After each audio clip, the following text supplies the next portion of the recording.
Steve, a delight to meet you. At last, Martin's told me a lot about you. So I've been looking through the book really, and I found it. Well, what a place to start. You were carrying the cutouts for the Sgt Pepper album. Yeah. I mean, on the back of a motorbike. On a motorbike. Yeah. So you trained in London, I'm presuming. I trained in St Albans initially, which is just outside of London. It's near Watford, isn't it? Yeah. Is that right? Yeah. And you're from Luton, aren't you? Yeah. So it's all the same locale, really. Sort of, yeah. But I did my main art school stint was in Portsmouth. Right. Okay, that's where Charles Dickens was born, isn't it? Indeed. Yeah. Yeah. I was surprised when I went to Portsmouth. I saw the store and I was like, really? Oh right, yeah. Oh, it's something I didn't know. So on the back of the motorbike, you had. Which cutouts do you remember? Just a bunch of them. They were it was there were two of us. I was on the pillion. I wasn't driving. You know, 'cause obviously you can't drive a motorbike and carry a cutout. Yeah. So we would go to the photo studio that had processed them. Yeah. Because there was obviously no digital technology, etc. Yeah. And pick them up, and they were wrapped. So Right. I didn't know what they were. So did they come from a factory that produced them, or from a photo processing unit? Right. You know. Right. It was all very hush hush. I'll bet it was. I mean, what a thing to keep under wraps, the whole Sgt Pepper project, really. Yeah. You know, that cover is. I mean, it's hard now for people to put these things into perspective, really, because we're so the expectation and the sophistication, for want of a better word, of the audience is the bar's so high now. Yeah. But back then, that must have been like it came from another planet. Well, it opened a whole new area. Yeah. I think the important thing about Peppers is that it was the first pop, inverted commas, sleeve that academics recognised, if you like, as being a bit more worthy. Yeah. Because after I'd finished my stint at the Central in London, Central School of Art, and working in a design studio just off of Carnaby Street, which was, you know, this is not, we're talking 1967, you know. I then got a job in Cornwall teaching in Falmouth School of Art. Right. And I moved from London because it was getting a bit hot. And that's what it said in the book, yeah, you said that things were just getting a little bit too hot to handle. Well, yeah, I was definitely burning the candle at both ends, and as were many, many people, you know, my mates, etc. I shouldn't mention drugs, but, you know, lots of them, and drink and parties and blah, blah, blah, and hard work. Yeah. Because what I was doing, I was at art college doing a postgraduate during the day. Then at night, I would hop a bus down to Victoria, where we had a design studio in a muse over a load of garages in a muse next to Victoria Station. I would work the night shift. I can't even remember when we finished, but we had to take sort of stimulants to stay awake and things like that, you know. I did a similar thing, but in an air filter factory in Warrington. Right, well, you know, same difference. Yeah, but not as grand an outcome. Well, no, but it was. It's very difficult to describe that period, you know, that sort of late 60s period, to people who are younger people today, you know, because no digital technology, very hard and fast lines between the arts, right? If you like, yes. And the 60s, of course, was the period when those lines got destroyed. Yeah. So, fashion, textiles, fine art, graphics, all melded. Yeah. In that period.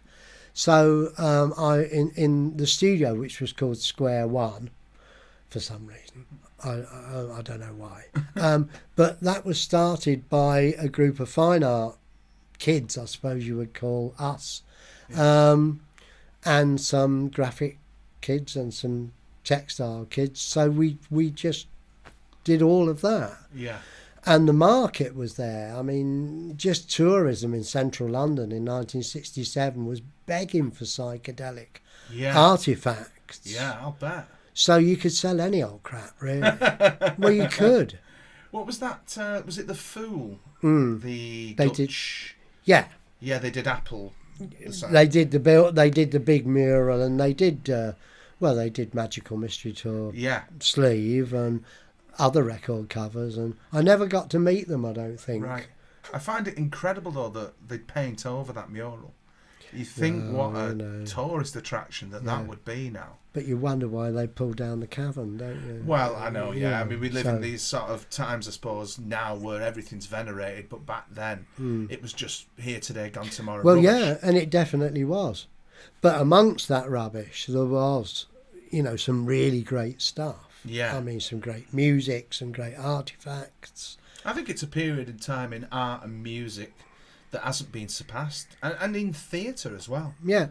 I think that the boundaries that were being pushed then, people I think are far too polite now, and even though we don't have overt censorship anymore, there's no Lord Chamberlain to control what goes on the stage. No. I think there's so much self-censorship that goes on. Yeah. That we live in a very polite age, which is very odd. Well, it's difficult, isn't it? I'm not anti-political correctness. Yeah. But it does sometimes go beyond the realms of wonder, if you like. Yeah, well, I think comedy's been a particular victim of political correctness, insofar as the pursuit not to cause any offence to anyone. Well, that's comedy gone. Well, yeah, it is, isn't it? Because, I mean, we always had, that's one of the bedrocks of comedy, taking the piss. Yeah. And I also think that for these, for inhabitants of these islands, we've always took the piss out of each other. I think it is a British trait, isn't it? Oh, yeah. Most definitely. Yeah. I do wonder, without that sort of spirit, if we'll ever get anything comparing what was happening in the 60s. And I think that going into the 70s, reading the book and stuff, like I said, in the book, there's so much in there. It's like, know this. It's just so, I really, I feel quite ignorant not to have, realised that, because there's so many varied styles in there as well. Yeah, and I've kept a low profile. Right. I don't mean I've meaningfully kept a low profile. It's just happened, because all through doing this, I've taught at Liverpool Art School in its various manifestations. Yeah. As a polytechnic, as a university, and as perhaps the third rated best art school in the country. Yeah. Certainly when I came here in 1969, it was. And I came from Falmouth, having, taught at Falmouth School of Art. And Falmouth School of Art was very rich in terms of its funding. Yeah. And the work was good, but not necessarily brilliant. Come to Liverpool, no money whatsoever. An impoverished course in some respects. Right. And the work was decidedly better. Yeah. I mean, I don't want to piss anybody from Falmouth off, Yeah. but I think they've all left now, anybody I knew. I would have thought so, yeah. And of course, Liverpool's moved on. Yeah. Art education has moved on, and I've sort of walked along with it, or ran along with it. Yeah. And I love art schools. Yeah. And it's a way of life that I've never let go of, really. Yeah. So all the time I've been doing the stuff in the book, I've also been working in art school. Yeah, well, that's why the work appeals to me, because when I started off, I went to art school when I left school, and I did fine art and photography and everything. But it's sort of, I got up to about cubism and stuff like that, and when I discovered things like Bauhaus and things, it was like, I really like graphic design. That's what I've always done since. I'm no fine artist by any means. No, but I don't think there are real barriers. No. They're words. Yeah. But people in graphic design departments make art. People in art departments make graphics. And particularly with the digital revolution, if one wants to call it that, then that's even easier to do. Well, yeah, like in some respects, you were sort of hamstrung by time in many ways. Yeah. And I mean, before the Mac, if you like, and certainly before I learned how to use it, and I learned how to use a Mac from my students. Right. Right, and when I first got a Mac, I had to go to students and go, "What the hell do I do? How do I do this? What the hell do I?" But I picked it up. Yeah. But before that, I would work with a typographer who would do all the type. I would work with a photographer who would take all the photographs. I might work with an illustrator, although I can illustrate, blah, blah, blah. But the computer has sort of like squeezed it all in. Yes. So you're a jack of all trades. I don't say you're a master of none. I think young people have to... well, everybody has to, but young people, when they're studying, say, graphics, they've got to learn an awful lot more in less time than I ever did. So what you see in that book, a lot of it is like, how do you do this? Yeah. Like, for instance, there's a record sleeve in there, Grave New World by the Straws. I was just going to mention that, because as far as I'm aware, it's explicit in the book. That's the one after Waitman left, isn't it? That was their first LP. Yeah. So I suppose they were desperate to re-establish their identity. Yeah, and also the record label had a new art director. Right. Who was an American who wanted to make his mark. Yeah. And that's how we got away with doing that triple gatefold, because I think it was the first ever triple gatefold. Right. But the point I'm about to make is, at this time I was in a design studio in Liverpool, which was a rare thing anyway, with Pete Fulwell, who went on to co-found Eric's. Right. Pete was a brilliant businessman who got loads of really, prestigious work. And he got this job, the Straws Grave New World. And I looked at him and he looked at me and we looked at the other people and we said, how the fuck do we do? How do you do a record cover? Yeah. Well, yeah, absolutely. How do you do one? And there was no one to ask. No. So I had to go down to London and spy. Okay. And ask questions. That's interesting. How big is a record cover? Right, yeah, so of course you need to know the... Because it ain't 12 inches. No. I mean, there is a good story there, actually. For Cook Da Books, Liverpool indie band, first record. I think it was their first record. I can't remember. Oh, Piggy in the Middle 8, Liverpool 8. I did the design. But the printer got it wrong and printed it at 12 inches. Right. So you could just, with a lot of effort, put the 12-inch single into the bag, but you could never get it out again. Right, yeah, so bleed and all these other things, yeah. Exactly, you've hit the word on the head. Yeah, because I do my own record sleeves and stuff like that, and then about 3 years ago, it got to the point where we reached the point of, okay, so this is going to have to be no longer done at home with CDRs and stuff like that. I've got to use a proper company. Yeah. And that's when the madness starts. Exactly. With RGMB or whatever. And it's got to be in CMYK and all this other stuff. Now, I do sort of remember all the... it's Pantene colour charts and stuff. Yeah. But I never really took much. I was so interested in just getting the stuff down. It sounds like you were as well. Yeah. That... Have you got the Straubs thing there? There it is, look. Yeah. So, it's a lovely, lovely piece of art. It would never happen now. I don't think that they would put the money into something like that. No, it did take quite a long time to do. I did it in the art school while I was. I used to run a silkscreen unit, and so while students were printing, in the corner I'd have that, and I'd be repeatographing away. Right. And it's based on a Dürer. I love Dürer, so it is. Right. I nick everything, really. Yeah. I hijacked a Dürer. Right. And redrew it. Is that the woodcut, the engraving thing? Yeah, that's what I saw in it. As soon as I saw it, the stars and the guy putting his head through the firmament and stuff like that. Yeah.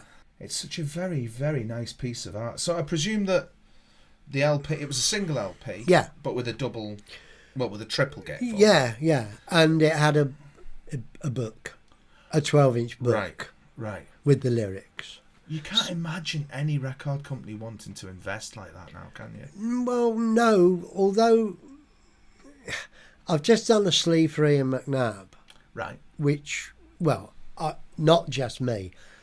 I did a montage for a sleeve for Ian McNabb. Yeah. Jed Doyle from Plastic, who I've worked with, for years, who was a student at the art school here.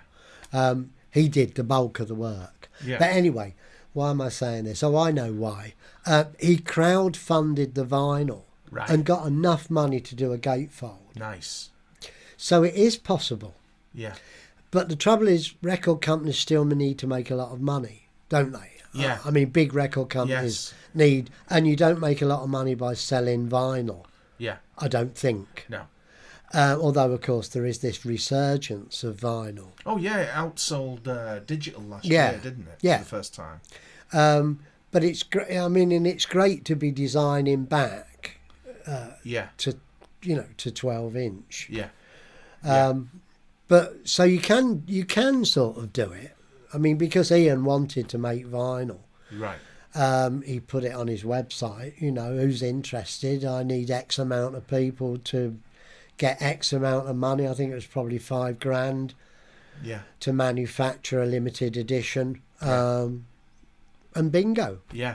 It's amazing, isn't it? I mean, there's the democratization of it and that, but I think it's an indication of how unwilling. I mean, I know that you've got so much. I mean, I presume that you did all the Icicle works more or less. More or less.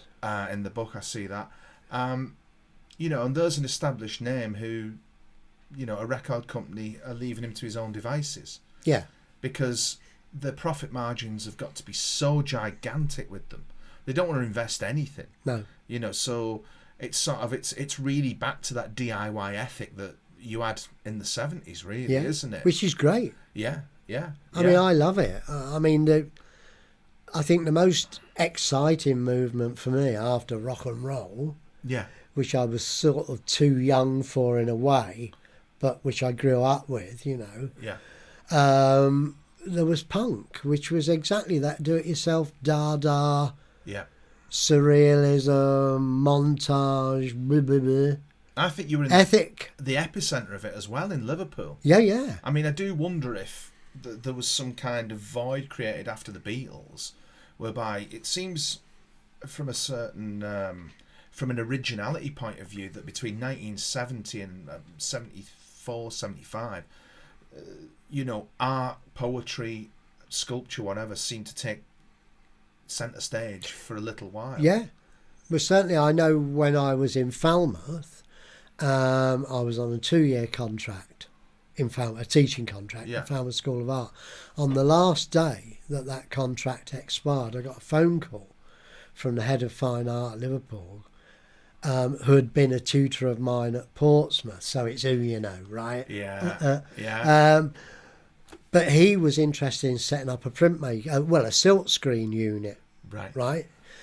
At Liverpool, Regional College of Art, as it was then. I got the phone call, would I come up for 3 months to do that? And I went, well, yeah, why not? And when I was telling people in Cornwall this, they go, oh, yeah, Liverpool scene, Adrian Henry, Roger McGough, etc., etc. So they were the folk who were buzzing. Yeah. And again, the importance of that was that pop, poetry, blah, blah, blah, crossover. Yes.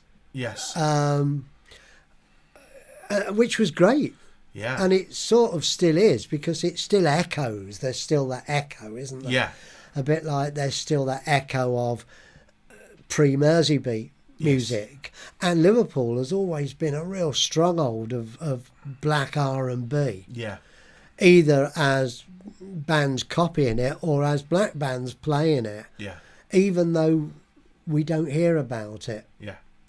So those clubs that were there when I arrived, because the Jacaranda was still there, the Blue Angel was still there, and others, Yeah. You know, but then then became the Hole, you know, and the Hole was filled by what you've just said, that Yeah. indie music thing. Yeah. And I think you're right. I think Liverpool was absolutely incredibly well placed. Yeah. You know, It must have been an amazing time. The more I read about it. it was dead exciting. Yeah. Yeah. Because I was quite sad that I'd missed Mersey Beat in a Right. way. Yeah. But in a sense I hadn't, because all the guys who hadn't quite made it out of the city Yeah. were still working, Yeah. you know. Yeah. Yeah. But then there was this new indie thing. Yeah. And it had, as you said, that do-it-yourself ethic. Yeah. So who needs record companies? Absolutely. Let's make one. Yeah. Let, Yeah. Let's have a record company. So is this where you sort of started working with Roger at Probe? Right, okay. Sorry, Roger at Eric's, Yeah. rather, Roger Eagles. Well, to put some chronology onto it, Pete Fulwell and I and a guy called Jim Masson and a guy called Bob Wakelin, who sadly passed away very recently, a terrific designer. Anyway, we were working on Renshaw Street as Modular Design, which was a design business geared at the pop industry. Yeah, it's the Hendrix poster that you did. Was Yeah. for Modular, wasn't it? Yeah. Yeah. So was the the Grave New World and Right. and the Zeppelin, and I think I'm right in saying we were the first design studio outside of that it was music related design studio outside Right. of London. Right, okay. The big problem with it was tight deadlines. I mean, all the clients were mainly in London when we were really getting quite big's the wrong word, but energised, if you like. Right. But all our clients, our major clients, were in London. They were used to London deadlines. The only way you could get work down to London was take it yourself on the train. Wow. You couldn't get a typesetter in Liverpool to typeset you instantly or typeset for you instantly. Right. So it was really quite difficult. We were working against the odds. Yeah. I suspect too there was a bit of deadline setting that was a trifle unfair, so that the work remained. Yeah. Yeah. You see now, I mean, it doesn't matter where you are, does it? No, well, that's the thing now. I mean, that's even when I was at college to do things like, text and stuff like that. You'd use a light box and a craft knife and all that. But what you're talking about is, I'm presuming, hot metal and Hot metal, yeah. yeah. Getting, I mean, that is just. It's I mean, not there instant by any means. No, but there was a computerised typesetting, but not done on a computer, if you Right. see what I mean. Yeah. But it was computerised Right, I see. pre, Right, so it was. Because we're talking 1984 for the Apple Mac, aren't we? Yeah, And the PC just didn't have that functionality. yeah, So it was a Mac yeah. where you could actually, wow, I can typeset myself, even though I can't type. Yes. Yeah, So I'm going to have to learn to type. yeah. Yeah, well, You know. we've all had to learn how to Yeah. type, haven't we? And I used to make artwork. I mean, a process camera, a great big plate camera, Yeah. would be my most important tool, really, Right. for reproing artwork, my own artwork. Yeah. Well, now, of course, I mean, it's a scanner, isn't it? Yeah. Oh, Or yeah, even yeah. an iPhone. Yeah, it's ridiculous now. Yeah. I remember the first scanner I saw was the handheld thing Yeah. that you had to keep a I- steady I hand had and one of drag them. along. Oh, they had one at the college. Yeah, But I mean, I think that image is everything in this business. sure, yeah. And I think that the imagery that you gave to these various ventures, be it Eric's or whatever it may be, it seems from what I've looked at the book, and I'll say it again. I think is it Roddy Lydiard says in there from the Muffin Men. He's Yeah. the exact same thing that I thought. It's like, I know all these. Gilliard. Sorry, It's all right. isn't it as Roddy Gilliard says in the book? Yes. I know all this stuff, and so do I. That's the really, as you say, under the radar, but really effective communications of what these brands are, what these people were about That's the job of the artist, isn't it? Yeah. To communicate visually. Well, yeah. Well, it's supposed to be. Yeah. You know, but I mean, I was sort of talking the chronology, wasn't I? And I've stopped because we talked modular, right? Yeah. Modular just couldn't survive, Right. really, if it had had computers. If it had been 10 years later, we're talking early 70s. Right. If it had been 10 years later, modular would have got probably too big, actually. Right. But what happened, I mean, am I allowed to say it went up its own arse? Yeah, well, it went up its own arse. Right. For mostly the reasons that I've said, you know, because it was just so difficult. Yeah. The logistics were difficult. So Pete Fulwell, that is, started Inevitable Records and Eternal Records, while Dead or Alive, Right. who was the man he came to for the artwork. It was either Bob Wakelin, who I mentioned earlier, or it was me. Right. And this is how it rolled out. Then, of course, Roger started to, Roger Eagle, that is, lovely Roger, I miss him incredibly, such a good friend. But he was coming over to Liverpool to do gigs at the stadium. So one did artwork for him. He was working concurrently in Manchester and Liverpool, of course. And at the same time, Factory was starting to rear its head. Right. The difference between Liverpool and Manchester at that time was that Manchester was able, through Tony Wilson mainly, throw money at Factory Records. So they could have really big production values on their sleeves. Right. Whereas Liverpool had no money to throw at sleeves. Yeah. So there was a way of working that was cost cutting.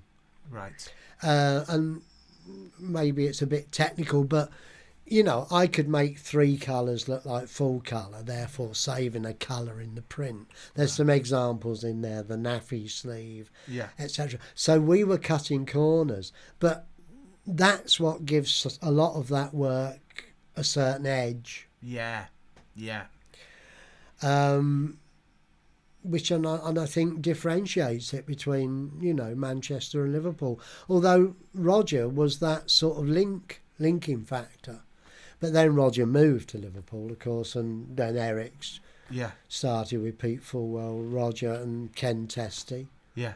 And that was the stomping ground for these new bands who could then hopefully be recorded. It must have been an incredibly exciting time. Well, it was, I think, for the younger people. I mean, I've always been a little bit unlucky age-wise. Well, not unlucky. But I was too young to be a Ted by about 2 years. Too old to be a punk by about 10 years. Right. But I think all the people who were managing that music scene needed to be that little bit older because they were using their expertise, if you want to call it that, you know, from doing stuff previous. Yes.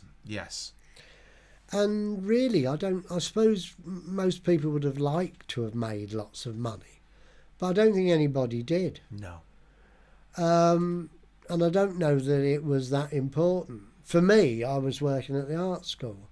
Yeah. So anything over and above that was my own practice, if you see what I mean. Yes. And that practice would feed back, hopefully, into my teaching anyway. Yeah.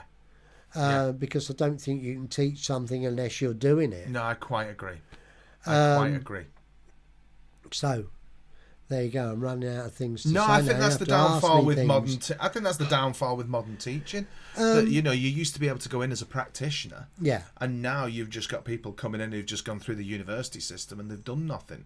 I think in the old days, I'm right in saying you had to do something like 13 years in industry if you wanted to possibly, teach. yeah. I mean, take Liverpool, whatever it's called, the John Lennon Diddly-Do Art School. Yeah. I mean, there are some great practitioners there in graphics and in fine art, but it's very difficult to get part-time work anymore. Yeah.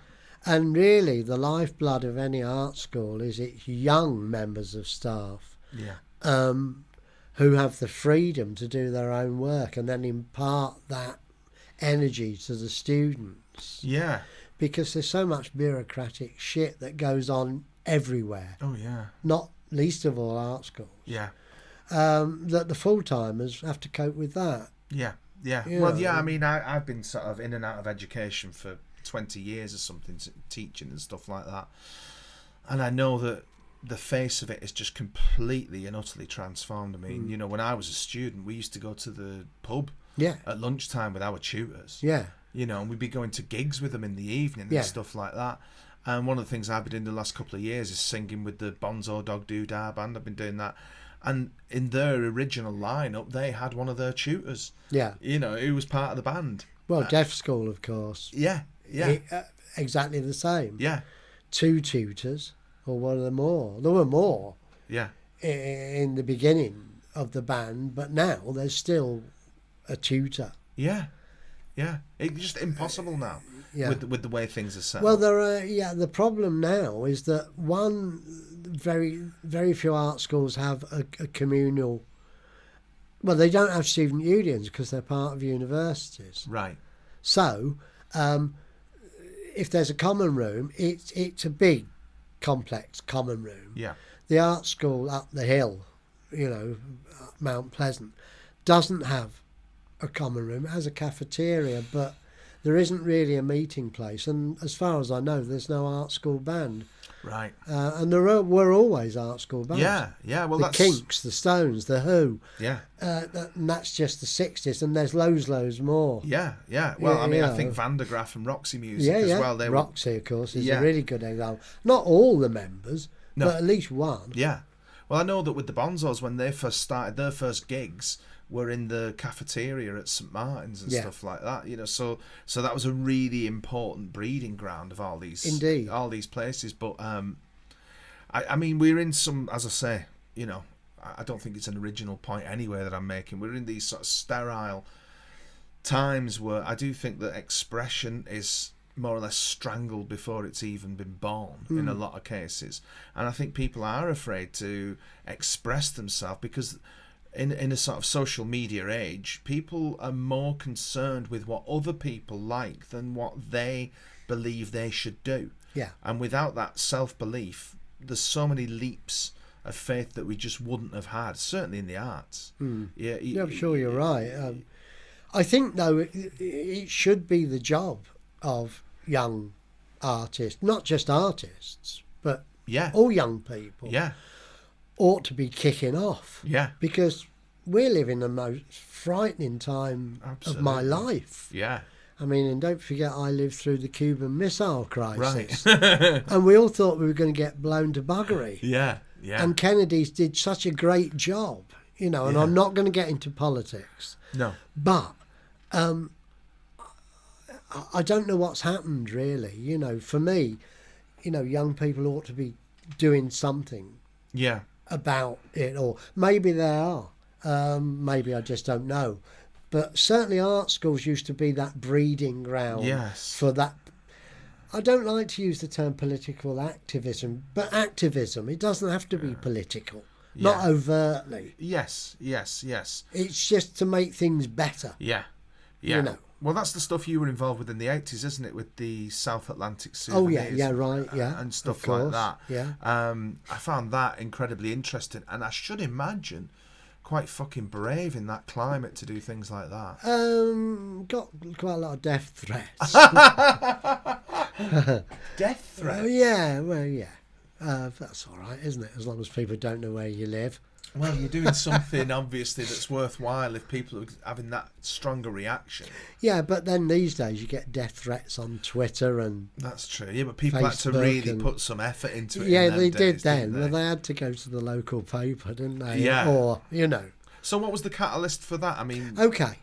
Well, it all links together very nicely. While I was doing all this work for the Liverpool indie music industry, if you want to call it that, there were several little independent sort of printers and print workshops in the city. Now, I was getting a lot of my posters printed by, I can't remember the name of the company, but it was run by a guy called Rick Walker.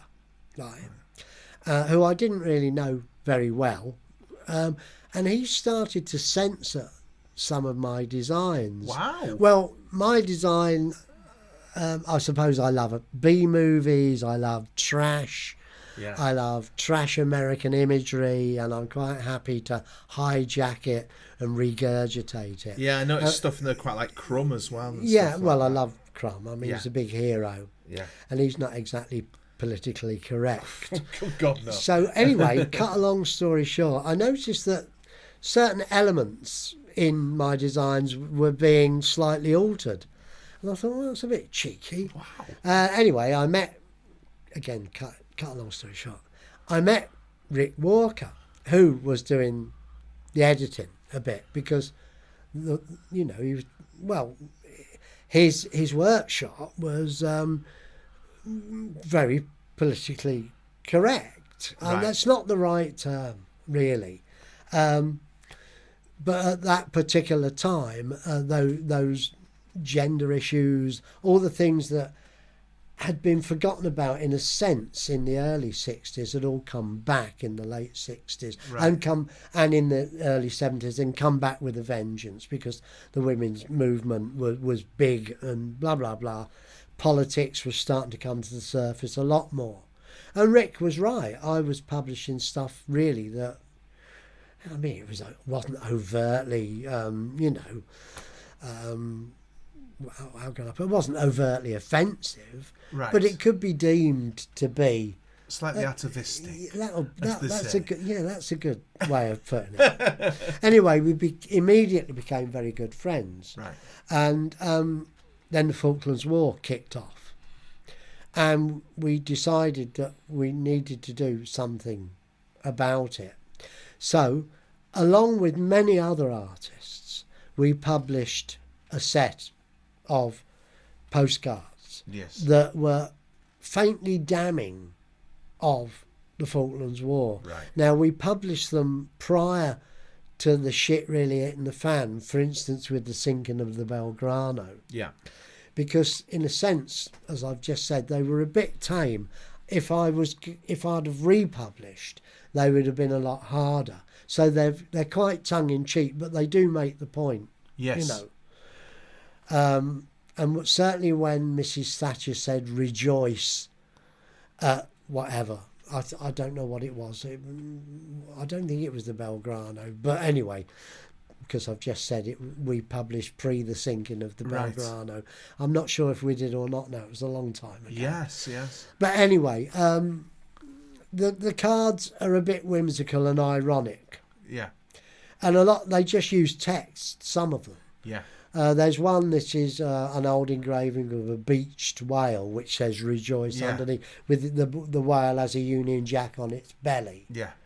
But anyway, that started us off. And other people like Kath Tate, my names are escaping me, John Starlin, who became John Churchill, he changed his name to Leaders of the Second World War. Okay. Really quite important political artists were turning their hand to making postcards, because if you think about it, a postcard is the ideal vehicle for making cheap throwaway Yeah. but meaningful Yeah. art Yeah. or artifact, Yeah. because you can put it in your pocket, it doesn't cost much to buy, and you can chuck it. Yeah. But it can also be beautiful and meaningful. Yes. And of course, this process of publication has carried on. I mean, we don't do it anymore. But we called ourselves South Atlantic Souvenirs because the cards were based on the war in the South Atlantic. But if you just take the letters, Yeah. it's SAS, Yeah. Special Yeah. Armed Services. Yeah. So Yeah. it's a double hit. Yeah. Yeah. And we went on to produce quite a lot of cards on various of a various political nature. Yeah. And we funded the ones that didn't sell by making Christmas cards, which also didn't sell. So, under my bed, no, actually in the attic, Right. are still a lot of, cards. I think the whole thing paid for itself, which is Yeah, if you can cover it, Yeah. that's enough, Because isn't we it? both had day jobs. Yeah, yeah. But then I think I'm right in saying that you went onto this trophy cabinet Ah, yeah. thing. Okay. Right. The Blue Coat approached. I mean, I know Brian Biggs, the artistic director of the Blue Coat, because I used to teach him at the art school. Right. But he approached Rick and myself as South Atlantic Souvenirs to tender a project for something that was happening concurrently at the Ferrens Gallery in Hull, the Arnulf, or is it the Ferrens Gallery? Am I getting confused? Anyway, 3 major galleries, the Blue Coat in Liverpool, a gallery in Hull and a gallery in Bristol. Right. I may have got the name wrong because I'm getting senile now. But anyway, Yeah. and why those places? Because they were the triangulated points Yeah. of the slave trade. Yeah. And the Blue Coat itself is founded on slavery, if you like. Yeah. Most industry in the world Yeah. Yeah. is founded on some form of slavery. Yeah. Anyway, we got together with a young graphic designer who's not so young now, because this was 80 something or other. No, 1992. Yeah. Yeah. It was to commemorate Columbus's discovery, commemorate inverted commas. Yeah, there was a lot at that time, wasn't discovery of there? America. Yeah. And the subsequent Exploitation and slaughter. That's it. Mayhem, I was going to say. Yeah. Yeah, mayhem. Yeah. Okay. So what we decided to do was to repackage slavery goods. Right. In other words, tea, sugar, and tobacco. And because our theme was to be contemporary. We weren't looking at slavery in the past, although we did look historically. Yeah. And I'll explain that in a minute. But the fact that these goods are still being produced via slave labour, Yeah. certainly, I mean, like coffee, tea, sugar, Yeah. and it's still being produced. Yeah, quite right. Yeah, you're You not know. wrong with that. Yeah. So anyway, what we did is we repackaged tea, we repackaged sugar, and we repackaged... You're not allowed to repackage tobacco, Okay. so we couldn't do that. Right. So what we did is we repackaged what were called sweet cigarettes. Yeah. But you're not allowed to call them sweet cigarettes. They're Right. candy sticks. Yeah. And you can't even get them anymore, I don't think. Oh, they stopped all Well, that. yeah, because you still put them in your mouth. Oh, They yeah, still I- look like fags, I don't did they? myself. They used to have a red dot on the end. That's right. And the little colour for the filter. Yeah, well, no filters in my time. No. No. So what we did is we decided we weren't going to use computers for a start. So everything was hand montaged.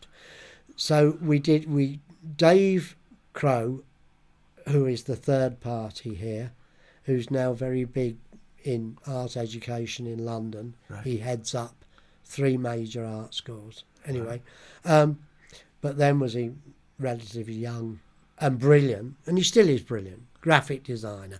He designed the packaging, right?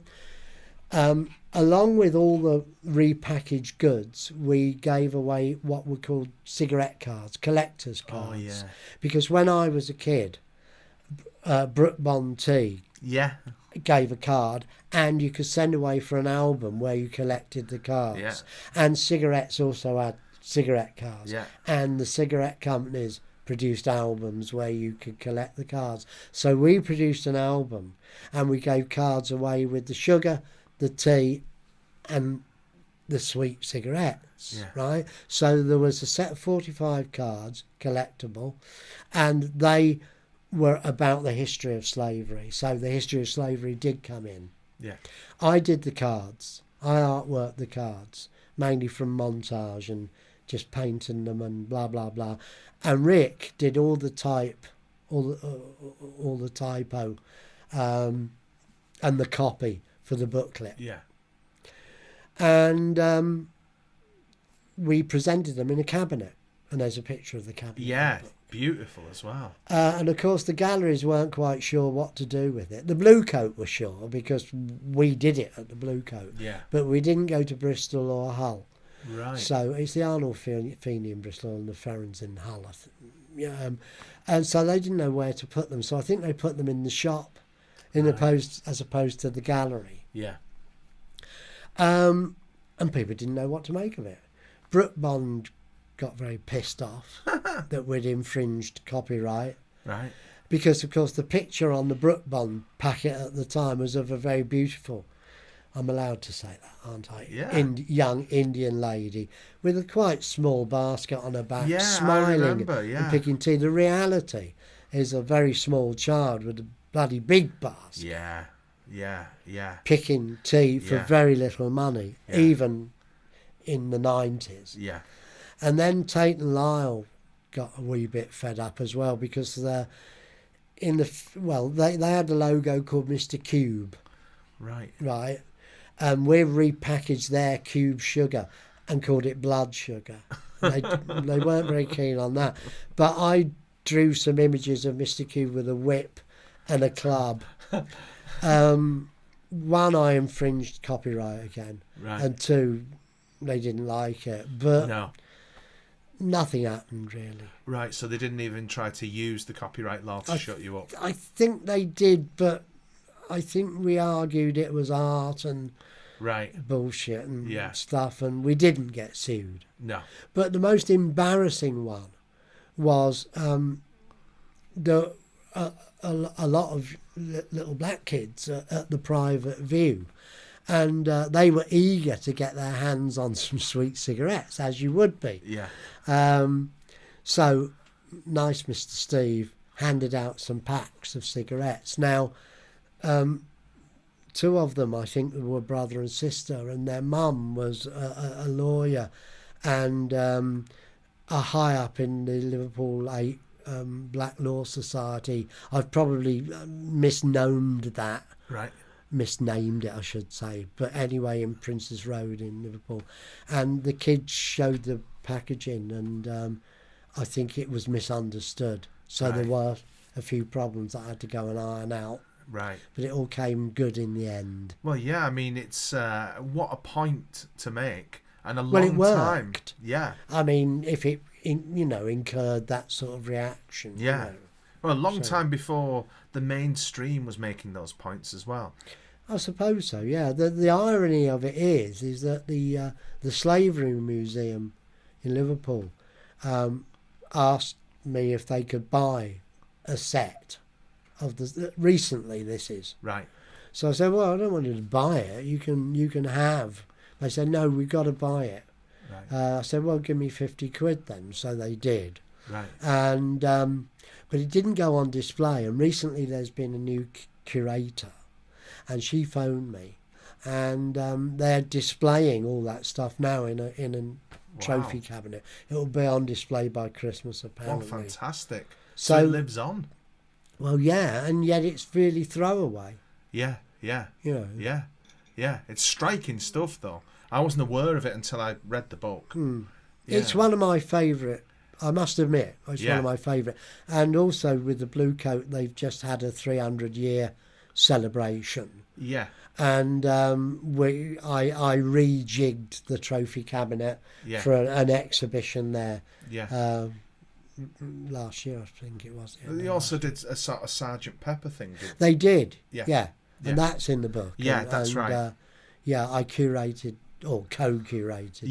Yeah. Yeah, so one of those interesting things leading into what you're on about is, I think, didn't Liverpool give us Lord Roscoe? Well, yeah. He was quite a big noise in the abolition of slavery, wasn't he? Yeah.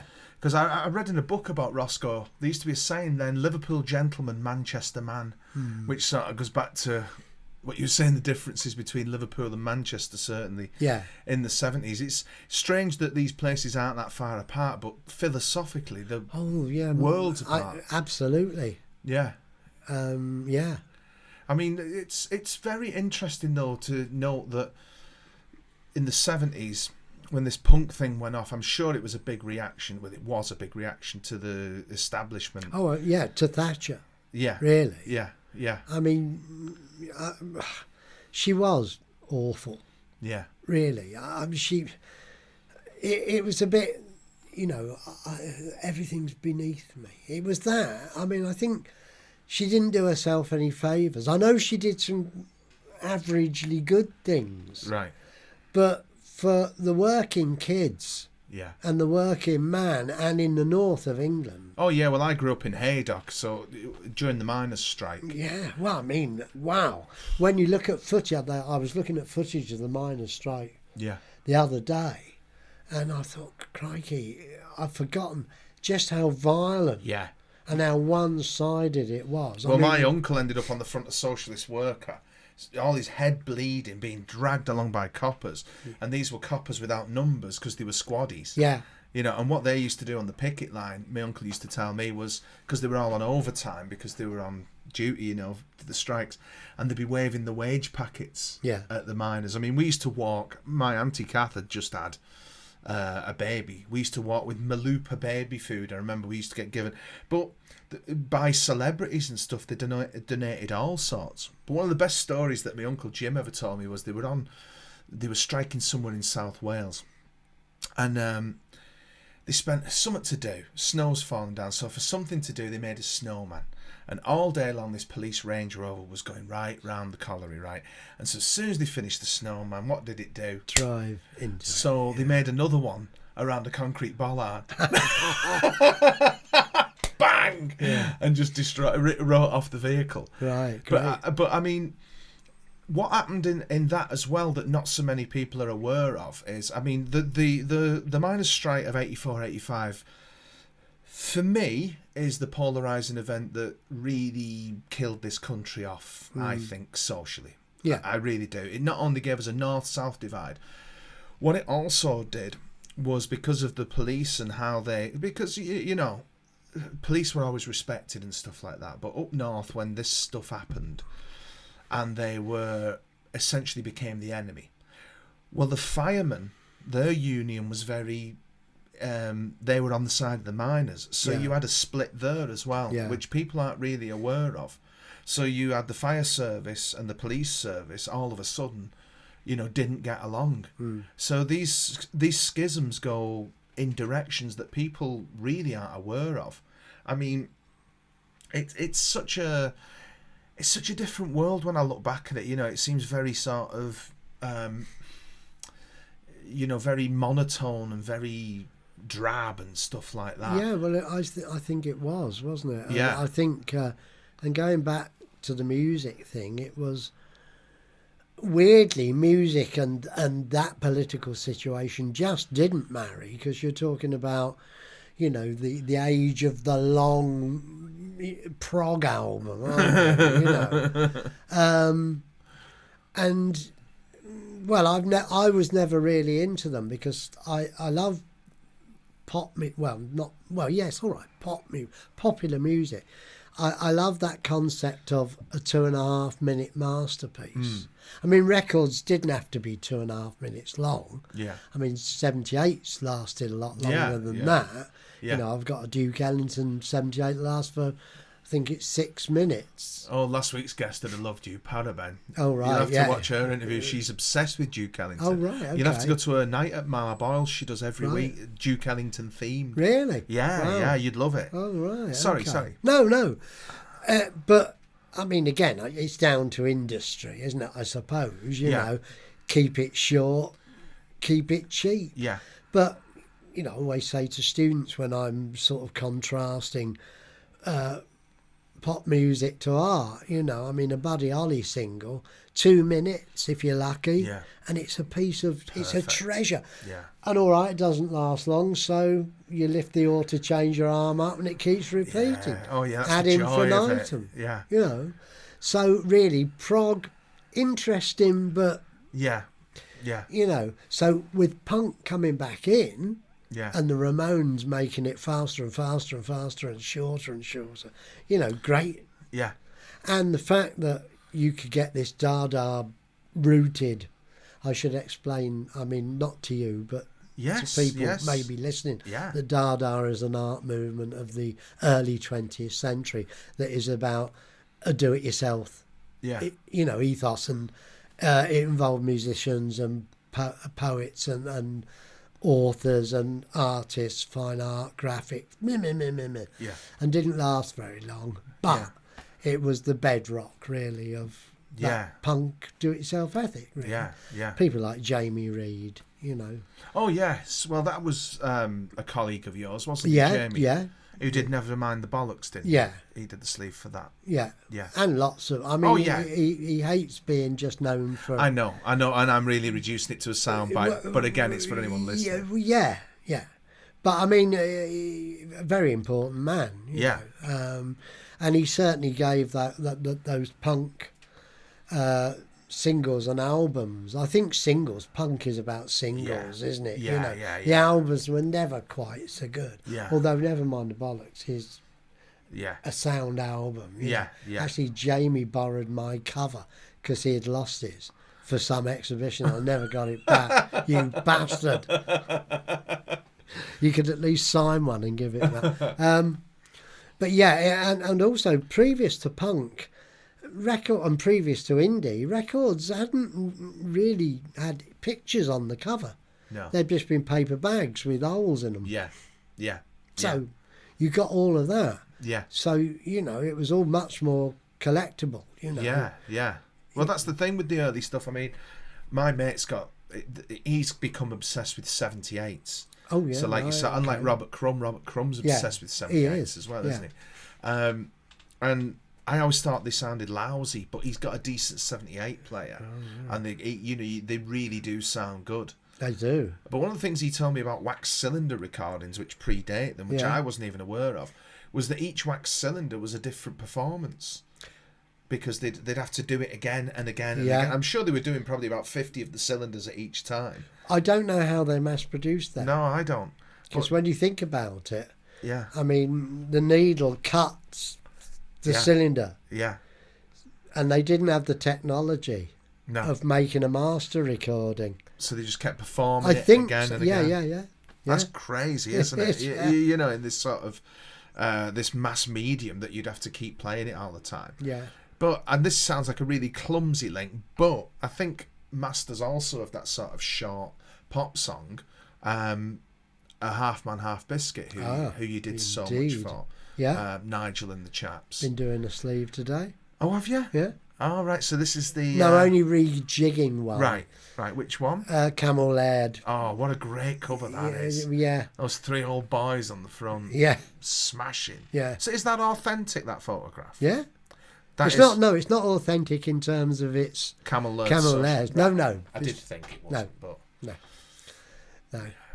I used to look at the sleeves. It's so strange that you did them, you know. And I always remember, is it Voyage to the Bottom of the Road that's just the toy in a shoe or a boot or something? Yeah. I mean, what's the story behind that? That always intrigued me. The story behind all their covers, right, is Nigel, you know, Mr. Half Man Half Biscuit, well, and his brother as well. Yeah. But Nigel Blackwell comes round to my house after phoning me up, saying new sleeve required, and comes round with some scraps of paper with doodles on them sometimes, right, or photos, you know, and goes, there you go, that's what I want on the front. So he came round with that particular sleeve, Voyage to the Bottom of the Road, with Stretch Armstrong, in various poses, in the boot, in a wheelie bin. Not very good quality photos, you know, not the world's greatest photos, but that didn't matter. No. And then he says, "Here, Steve, I want that one for the front, but what you do with it is totally up to you." Yeah. And then we do it from there. I'll do it, and I'll these days I'll email him an image, and he never says no. Right. He might say, "Well, I'm not sure about that bit," but it will be because he's not sure of what he's wanted. Yeah. Not of what I've done. Yeah. Jeff, love him from Probe, Jeff Davis. I mean, he just goes with whatever. Right. He's never. I don't think he's never censored anything I've done. No. I don't think. Well, that one, the Voice to the Bottom of the Road one's got a sort of like a childhood Christmas feel to it, probably because of Stretch Armstrong, and it's almost like wrapping paper in the background, isn't it? Yeah. Although that background has got a lot of my favourite old-time blues and country artists on it. Right. So that's what that is. Well, yeah, but I mean, they're disguised, Yeah. aren't they? Yeah. Oh, To yeah. look Yeah. like rapping, babe. Yeah, it's why it's got that lovely sort of Christmas feel to it. He obviously shares your disdain for the prog masterpieces. I can't think which song it is, but isn't there a song where he sings, and so I wipe snot down the arm of your couch as you put another Roger Dean poster on the wall? Yes. I can't think which song it is. No, I can't. Great Really. lyric, Yeah, that, yeah. isn't it? I mean, some of the lyrics. He is one of the greatest. I suppose a poet, really. I'd describe him. Yeah, as. he'd be horrified, I think. Would he? No, he wouldn't. Well, I think he's one of the greatest lyricists of, No, he is. of He's the last brilliant. 50 years. He's Yeah. brilliant. I mean, I think it's such a shame in some respects that the lyrics are quite difficult to decipher on the early stuff. Yeah. Because no one had the money to Record use properly. the technology. Yeah. I don't want to offend any of the engineers No, involved. no. You know, because they all did a great job. And if you play the thing enough, then Oh, yeah, you know, back in the DHSS. yeah, and the all first that. one, yeah. Yeah. We were all on the enterprise allowance scheme and stuff like that. Yeah. I just remember them coming like a bolt out the blue when I first heard them. I was working in a pub and they were doing some disco or something. I was about 16, 17. And in amongst all the sort of wham and Kajagoogoo and rubbish like that was Trumpton Riots, which is, to see it in your book, it's like, oh my God, you know, just to go back with that memory of it. And I remember, you know, it was like, well, what's this? I said to the guy, Brian, who brought it in. I was like, what is the Trumpton Riots? You know, at 16, you're not far removed from that whole Trumpton world. Of course not, So no. I was intrigued by it anyway. We played it and I was like, oh, this is crazy. You know, but he's fantastic. He is. And what I love too about Nigel is he's so receptive. So when he comes round, we have to have several cups of tea. And sometimes he'll bring a cake. Right. And he always comes on his bike. This is just perfect. You know. Perfect imagery. And he'll sit down and he'll sometimes say, what have you been listening to? And I think the last time I said, I've been listening to the complete recorded works of the Red Fox Chasers. Right. And he goes, oh right, okay. And then I'll say, well, look, I've done you a CD. What I've been doing is there's some spoof sleeves inside the sleeves of like a spoof record catalogue. Right. Inside the booklets. Right. And one of them, well, it's quite funny this, because there's one called Crunchy the Donkey, who's a real donkey, right? Brays Elgar. Right. And another one, Farmer Barleycorn sings farmyard songs, featuring the hit single "Get Off That Fucking Tractor." Right.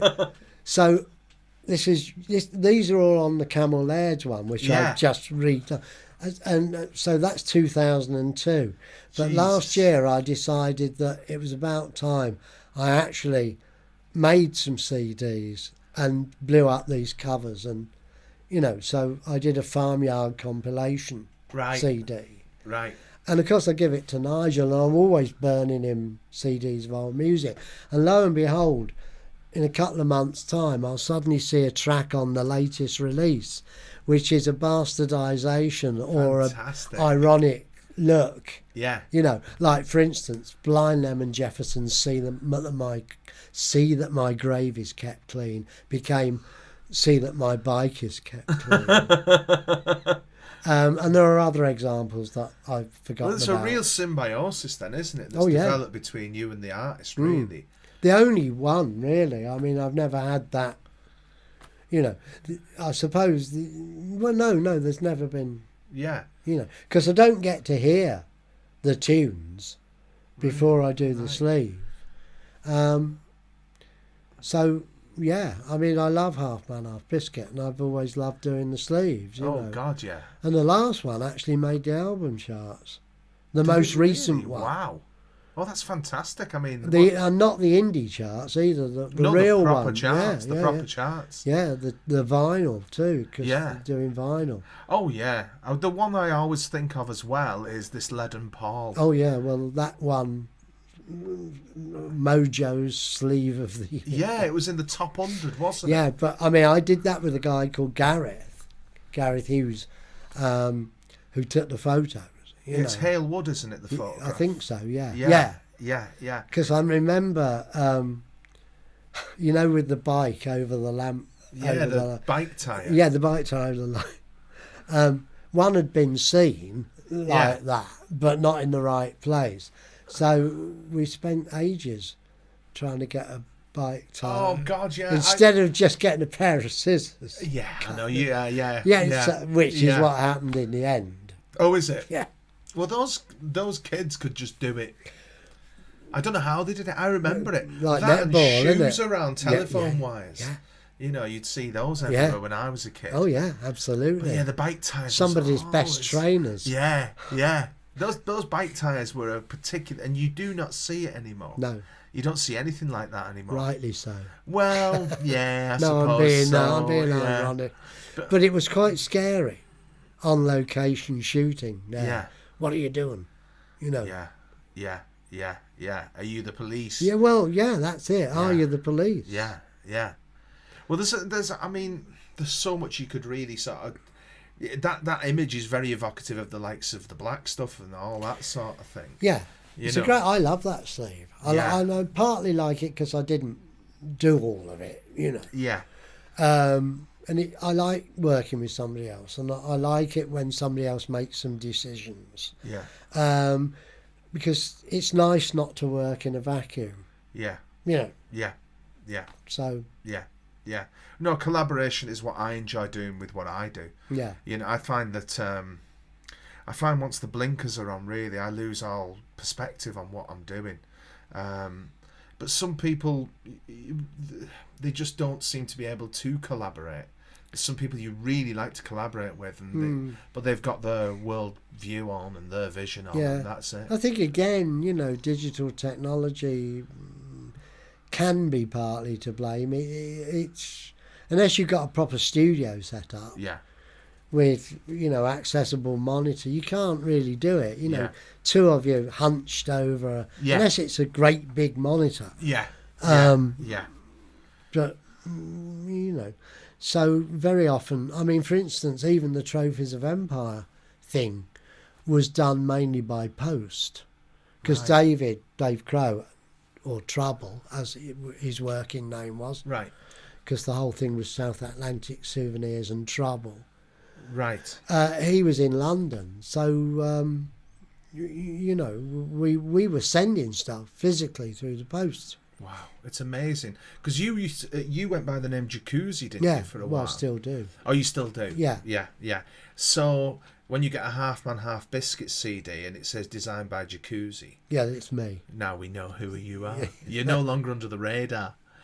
There is a story about Jacuzzi which I can bore you with. No, please tell me. And it's in the book. But three of us, a guy called Neil Morris who teaches at the art school, David Knophoff, who you may have heard of, he's perfectly Frank Sinatra, and me, we got commissioned to do a mural on a health club jacuzzi wall. Right. This is in the days where there were no health clubs. And the guy who commissioned us was a guy called Roy Adams, right, who's now sadly not with us, I don't think, who owned the Eric's building. Right. And he owned, and his family owned, various clubs around Liverpool. Now, Roy, very nice man, but a bit like Peter Grant, Led Zeppelin's manager, you didn't piss him off. Yeah. Okay. Yeah. Not if you wanted, well... I've seen him in The Song Remains the Same. Yeah. Very scary. Yeah. Nice man, actually, but... Don't you fuck didn't with piss him. him off. No, yeah. Exactly. So, Roy, you didn't fuck with, if you like. But very nice man. Paid us and everything. But anyway, we stupidly decided we were going to silk screen images of fish. He wanted a swordfish, right, on the jacuzzi wall. So we made silk screens of fish, including a sword, and we're printing them away. And it was fine, But cleaning up with oil-based ink, we had a big container full of turps. Now, the jacuzzi had wooden slats over it so we could walk on it. Right. I don't know if it was David Knophoff or not, but one of us kicked the tarps into the jacuzzi. Fucking right? hell, man. So we're going, what do we do? We're going to get kneecapped. What do we do? So one of us, and I can't remember his name, it's easy, we just switch it on. So we switched it on, all the shite went away, so we switched it off. Right, and left. Right. Never heard anything more about it, but the first person to have used that jacuzzi would come out multicoloured terps. So we were known from then on as the jacuzzis. Right. As a singular jacuzzi, that's why I'm called that, and the others are. When I work with David Knophoff, which I'm doing this week, because he's in a band called Bait Dallas Scar, and we're doing their Halloween. See, I'm getting some, what do you call it? Scoop. No, I'm. What do you call it? Plugs. Yes, Good. Plugs. Thank you. I'm plugging. Bait Dallas Scar, their Halloween album. I don't think we've got a definitive title yet, but I think it's going to be called Scalloween. Anyway, we're doing the sleeve together. And we're starting it on Thursday, so it will be sleeved by Steve and Dave Jacuzzi. Right. So that's how that stuck. Yeah, that's how. But the great thing about it is, if I'm doing a reggae cover, and I've done a lot of reggae covers for a lovely guy called Roy Cousins, who has now disappeared, but a very famous Jamaican producer and singer and instrumentalist. Been living in Liverpool for years and years and years. He's got a label called Tomoki Wambezi, and I've redone all his vinyl CD sleeves. Right. And then I call myself Jacuzzi, right? Yeah. And then I did sleeve for a Scottish band, so it was Jock Cozy. So it can be infinite. Yeah, most definitely. So did you know this guy when you were doing Toxteth Community Radio? What, the Roy Cousins? Yeah. I mean, no. Right, so... yes, I did. Right. I knew of him. I knew of that. He had a record shop in Islington, or Kensington, right. I think. Which I would go to, but I didn't know him well, No. But of course, when we were doing Toxteth Radio, reggae was high on the agenda. Oh, it was amazing. Like I said to you earlier before we started recording, I remember being a kid and I used to have a little FM Walkman thing, and the primary purpose I got that for was because there was a guy called Alan Beswick who was on Radio Manchester who was very rude, and when you're a kid... Yeah, you remember him. And when you were a kid, it's like, there's a rude man on the radio. Yeah. And he used to be like, how do, Barry? And this fella would ring up and moan, he'd go, I know what's up with you, you're mad. Stuff like that. And then you'd be mucking around because, you had this thing as a child. And I remember picking up on it must have been on the AM, mustn't it? The medium wave or something? I don't know. But I remember picking up Toxteth Community Radio. Yeah, I suppose it was. And we were down the road in Adoc, which is, about 8 miles, 10 miles, I don't know what it is exactly. But at the time, Lenny Henry was doing a character called Delbert Wilkins. Yeah, that's right. Yeah. And it was that pirate radio thing, so it was like, fuck, here's something really, really happening that's that. And it was just amazing, because even though it was, you couldn't hear it very well, but I'd never heard, dub music at all, which in many ways is not reggae as such, is it? It's more the sort of, I suppose it was, I think, am I right, wasn't it the B-side where you'd get the... Yeah, well, first of all, you'd have your vocal on one side. Yeah. And then you'd have a version on the other, which was basically the music track, but maybe with a bit of vocal. Yeah. And then, of course, those wonderful Jamaican producers and engineers started to mix it up a little bit more. Yeah. Then they'd start to reverb it, and then it started to get called dub. Yeah. And the irony there, because when Roger Eagle was first doing Eric's, he would get lots of as you do when you're working in as a music promoter, you get free records. Yeah. And we would be, when I say we, I used to go around. He lived in a lodge house on Sefton Park when he first moved to Liverpool, and I used to go around there, and we did naughty things, like smoke drugs and stuff. I think we did. Anyway, he'd be chucking the dub albums. He'd only play the A-sides of the singles. But then Probe Records, very important, Probe Records, Liverpool's greatest and first indie record shop, they would start importing Jamaican 45s, from Jamaica. And they did have heavy dubs on the B-sides. Yeah. So instead of throwing it away, we suddenly, with the help of a little bit of mind-expanding substance, play these dubs very loud and go, whoa, man, what? And we soon learned that, Lee Perry, King Tubby, amongst others, were the masters of this music. So then you start to look out for anything with their names on, never mind about that it's Bob Marley. Yeah. Who engineered it, who produced it. Right.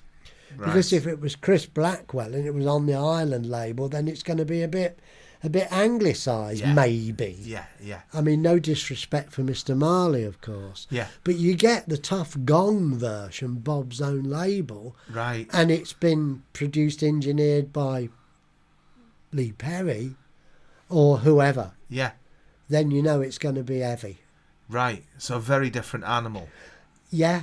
Even to the extent where the Jamaican version of Catch a Fire, the Wailers' first album, is a lot heavier than the British Island cut. Right. It's been sanitised. Right, so the original recording had been sanitised. Yeah. Right, okay. Wow, that's interesting, isn't it? And that was the case with a lot of... So then, we were all looking to get the Jamaican release.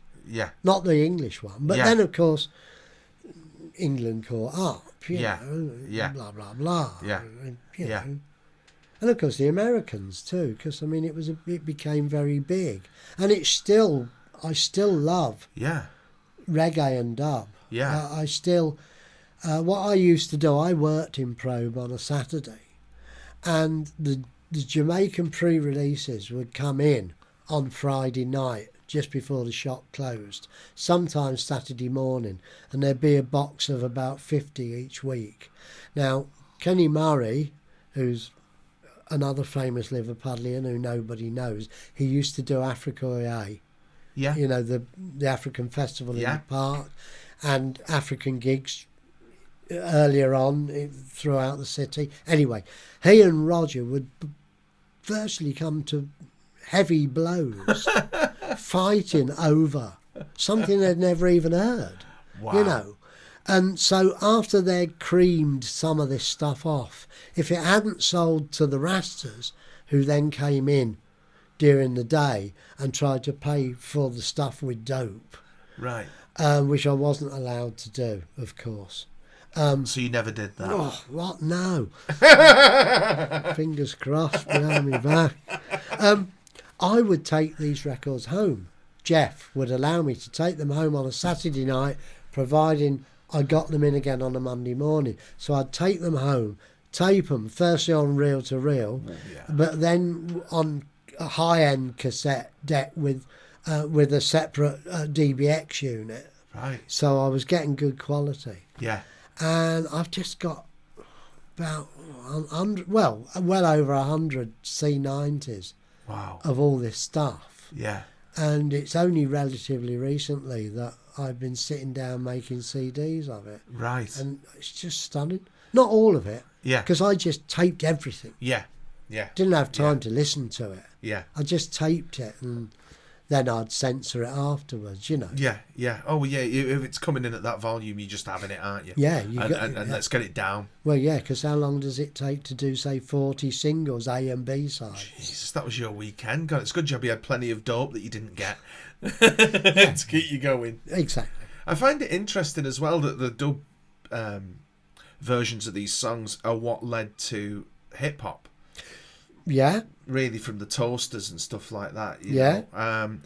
I'm probably misremembering now. The earliest name I remember is Fab Five Freddy, and that's probably because of Blondie on Rapture. Yeah, yeah. I'm sure there was a guy before him who used to do it on these block parties, and they just, you know, rap over the top of these things. And so what became, as you've said, an indulgence of the producer becomes popular. Yeah. And then it goes that way in the US, and then over here you've got all the on-use sound and everything. Yeah.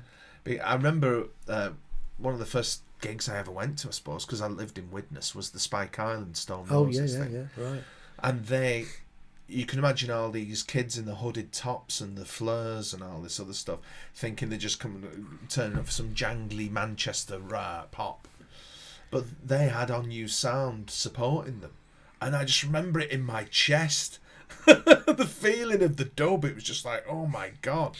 Well, he is brilliant, you know. Yeah. Oh, Adrian Sherwood. Yeah. Because there was a Lee Perry gig.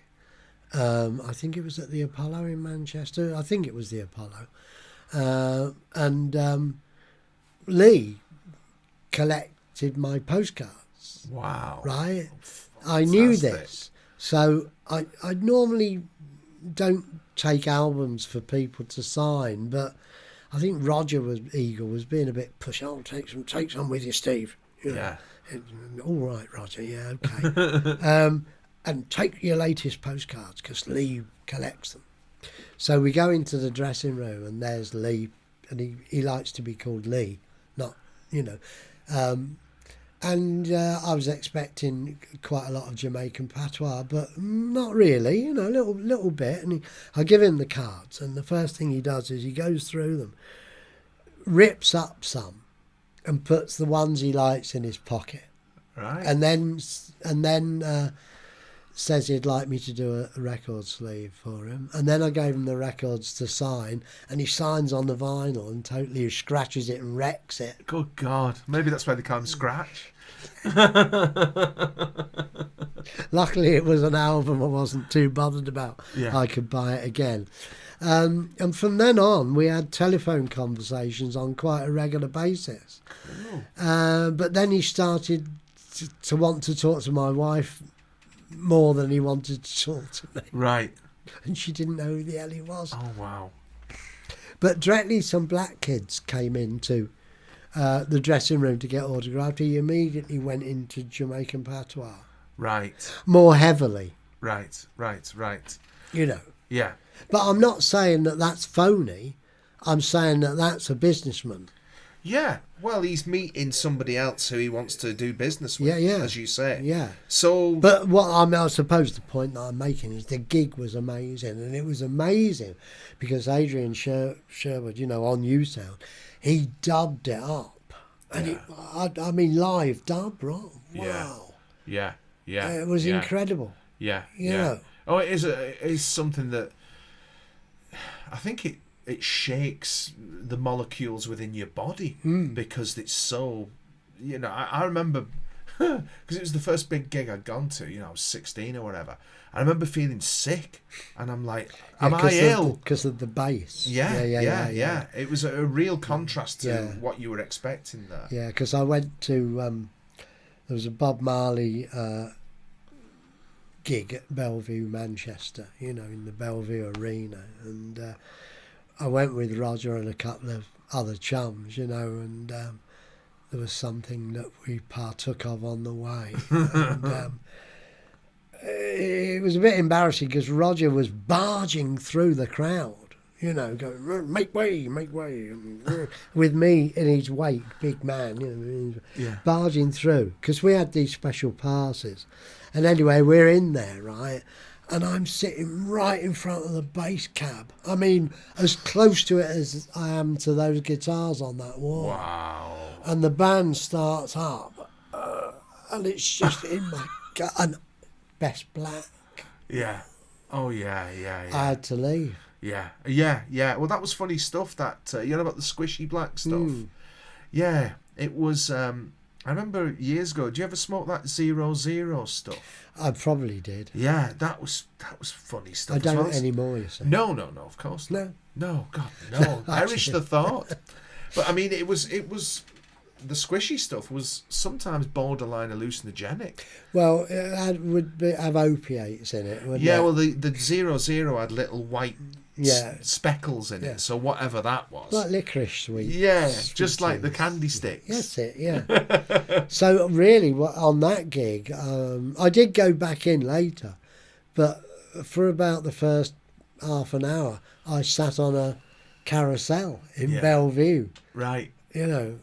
Trying to centre yourself. Well, yeah, but I mean, the music was just lifting out anyway, you know, and it was a great gig. It was really good. Yeah. Well, in the book, I remember reading about, and Martin was saying to me before, he was with you when you did this, when it was Roger's funeral. Oh yeah. And you put the master tapes in. Oh, for Jukebox at Eric's, which is an album we did together. Yeah. Yeah. And I'd never been to a burial before. I'd only ever been to cremations. Yeah. And it was a bit of a shock on how deep they do it. Yeah. You know. Yeah. Yeah. And they don't want climbing out. Well, no, exactly. And it was a happy stroke sad occasion, you know, because I'd gone in a car with Margie, you know, Margox. Yeah. Marg Clark. Yeah.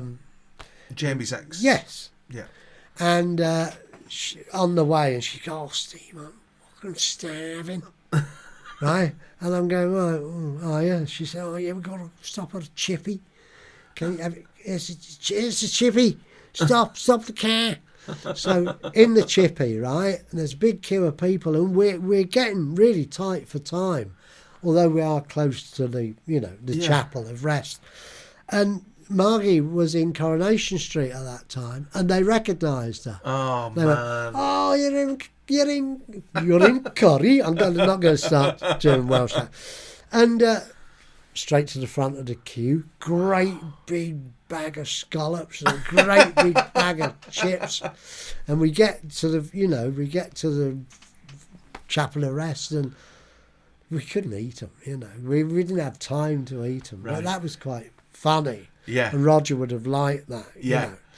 And then the whole thing lightened up. Then there was the burial. And of course, as I said, it was very deep. And I had the master tapes, 2 spools, one for side A, one for side B, of Jukebox at Eric's. Yeah. Because Roger had said he never wanted it on CD. Right. Right.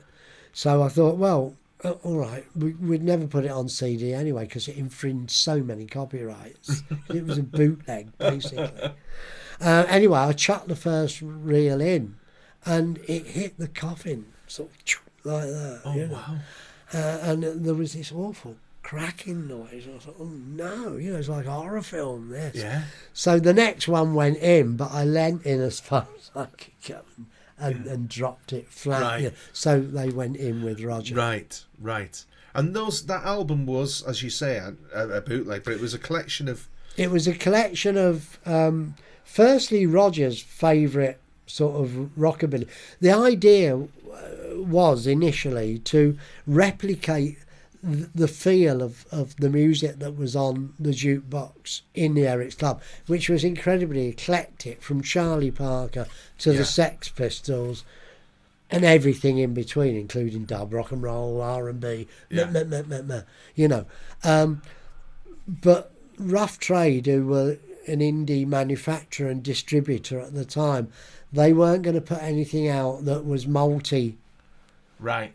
Well, no one's going to buy it because no one likes Charlie Parker and King Tubby. Well, bullshit. Because people do, don't they? Yeah. And the weirder stuff you put on, the more people are going to listen to it and get educated. Yeah. That was the whole premise of Roger's educational process. Yeah.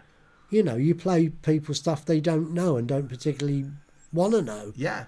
And you bully them. That's right. And you sit them down. And if the music's good, they're going to like... Anyway, Rough Trade insisted it had to be one genre, so it was going to be rock and roll, and we were going to do a series of albums and hope they would change their minds. Right. And basically it was stuff that Roger and I were listening to and really liked at the time. Yeah. But Rough Trade said they'd go for the copyright thing, but they never did. So, Right. you know. So I think there was a disclaimer on it, all interested parties contact, you know. What a great way of doing it. Well, you could do that in those days, but Right. anybody who wasn't happy could then put an injunction on the product. Right. So you had to withdraw it. Right. But hopefully you'd have already sold enough. Yeah. You know. So did they all get sold, did they? I think so, yeah. So Rough Trade were wrong. Well, yeah, but it was only rock and roll. Also, you did that as the first one, Yeah. and then... And then we never got round to doing the next one, and then Roger died. Right. We would have done. Yeah. Well, that's the thing, isn't it? Because, you know, tonally music may be different, but philosophically it's coming from the same place. Yeah, well, Roger, of course, was partly famous for doing these great compilation tapes. Right. And Roger's concept of engineering was that those two red needles should actually be firmly fixed on the right and probably not move. Right. So most of his cassettes were just a tad distorted, Right. but were brilliant. And people Yeah. still quote them now. Wow. You know. What a legacy in that Yeah. regard. I remember sort of Henry Priestman the other day on Facebook, you know, from the Christians, Yeah. and who again was an ex-student of mine, and he related a little story how he wanted a Bar Keys track. Roger had played, Right. I think, in Eric's or at another Yeah. venue, you know. And so Roger did him a tape, and that was the only time that Roger had ever done a request. Right. You know, that so he did him a tape with this track on it. Right. And I've got loads of Roger's cassettes, you know. You know, Martin was saying you're a crazy record collector, full stop. Yeah, I suppose I'm trying to stop. Well, I'm getting a bit old now, you know. Because I worked out I couldn't really play my collection end to end. No.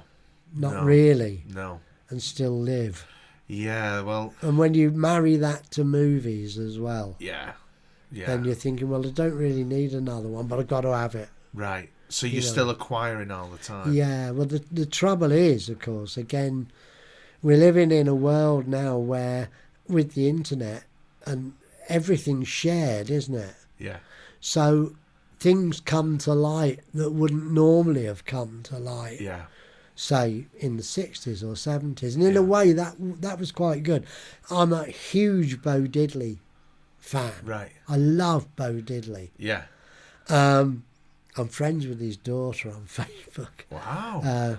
But I love him, and in the mid '60s, I started to discover him properly, and it was difficult to get his records. So in London, I just scoured all the record shops, particularly in Soho, Camden Market, you know, Yeah. Brixton, blah blah, but mainly central London, you know, and gradually, directly I saw anything by Bo Diddley, Yeah. I'm having it. Yeah.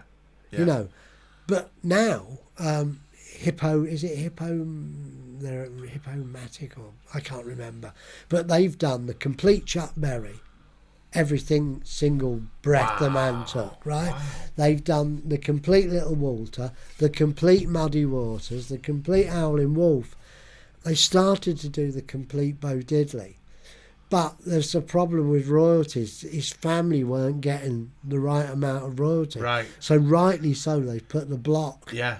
Yeah. on. Yeah. And Bo has always been treated a little bit less reverentially than the others of the chess Right. big stars. And it was so great to hear alternate takes. Everything Bo Diddley does is good. Yeah. You know, unlike Chuck, Yeah. maybe, who can do more than the odd bummer, even though there are works of genius there. Yeah. Bo, everything Bo does is good, and it's not me just being, you know, biased. Yeah. So when the first 3 volumes of the complete recordings came out, there were all these alternate takes. Wow. And they're all songs that hadn't been released, and they're just as good as all the... Amazing, But isn't they're it? not, you know, that's it. So That's it your lot. stops, you know. and I've moaned at the family. Did that get you very far, did it? No. Well, they should be paid. Yeah, of course I mean, they should that's the be bottom paid. line, isn't it? Of course they should be paid. This industry is riddled with people who don't get, their due. Don't Exactly. they? I noticed in the book, one of the things you used for you said the biennial at the Blue Coat? Didn't you use Van Morrison? Oh, yeah. And you couldn't use his photo or something? I think it was well, I always try and get copyright. Yeah. Right? And I wanted... This was for the reconstitution of the Sgt Pepper, Peppers. yeah. And the idea was that artists and, arty people who had been associated with the Blue Coat over the years would come up with a character, a person they would want to see in this reconfigured Peppers thing. Yeah. Right. So they would say, I want Van Morrison. I would say, I want Bo Diddley, Ma Rainey, because I curated it. I got, got all mine in. So somebody did ask for Van Morrison, and they gave me a photo, and I thought, this is copyrighted. Right. What should I do? So I saw Brian Biggs, and he sort of said, well, Warner Brothers will give us, let us use it. We'll just write to them, email them or whatever. So we did, and they went, no, right, you're not using it. Wow. So I was sitting there thinking, oh, bastards. And I was doing something else, and I slashed my thumb, with a scalpel, which I'm always doing. And so I got a bandage and wrapped it round, and because it was bleeding quite a lot. And it was just the first bandage I could find, which was quite hefty. And then I thought, hang on, Van the Man. How about Van the Invisible Man? Fantastic. Of course, I love the Invisible Man because I love monster movies. Yeah. James Whale's original. Is that Claude Rains? Yeah. Invisible Man. Yeah. Right?